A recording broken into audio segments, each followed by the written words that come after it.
హ్మ్. అసలు ఎట్లిస్తారు ఇవి?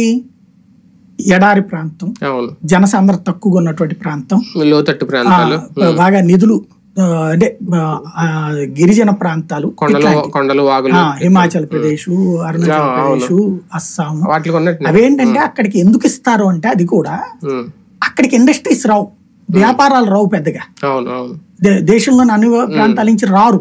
ఎందుకని? అక్కడ మానవ వనరులు ఉన్నా కొనేవాడెవడు? ఇప్పుడు మనకి ఇక్కడ ఆంధ్రప్రదేశ్ లో ఒక బట్టల కొట్టు పెట్టారండి, ఫర్ ఎగ్జాంపుల్ ఆ కళామందిరో ఏదో పెట్టారు అనుకుందాం.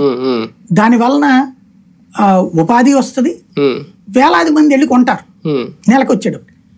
అక్కడ ఇదే షోరూమ్ పెడితే పెద్ద బిజినెస్ నడవదు కాబట్టి పెట్టుబడి పెట్టడం. ఇక్కడ ఉన్న స్టార్ హోటల్ అక్కడ ఉన్నాయా? లేవు కదా. ఎందుకని? ఆ స్థాయి అనుభవించేవాళ్ళు లేడు. అనుభవించకుండా లగ్జరీ ట్యాక్స్ ఎట్లా వస్తుంది? కాబట్టి వాళ్ళకి ఆదాయ వనరులు తక్కువ కాబట్టి, ఉపాధి అవకాశాలు తక్కువ కాబట్టి, ఉద్యోగ అవకాశాలు తక్కువ కాబట్టి వాళ్ళకి కొంత ఎదగటం కోసం అది ఇచ్చేవాళ్ళు. 100 రూపాయలు దేశవ్యాప్తంగా డబ్బులు వస్తుంటే 70 రూపాయలు మామూలుగానే షేర్ చేసేవాళ్ళు, మిగిలిన 30 రూపాయలు ఆ రాష్ట్రాలకు షేర్ చేసేవాళ్ళు. ఈ 70లో వాళ్ళకి ఇచ్చేవాళ్ళు కాదు, ఈ 70 మిగతా రాష్ట్రాలకు ఇచ్చేవాళ్ళు, 30 రూపాయలు ఆ రాష్ట్రాలకు ఇచ్చేవాళ్ళు.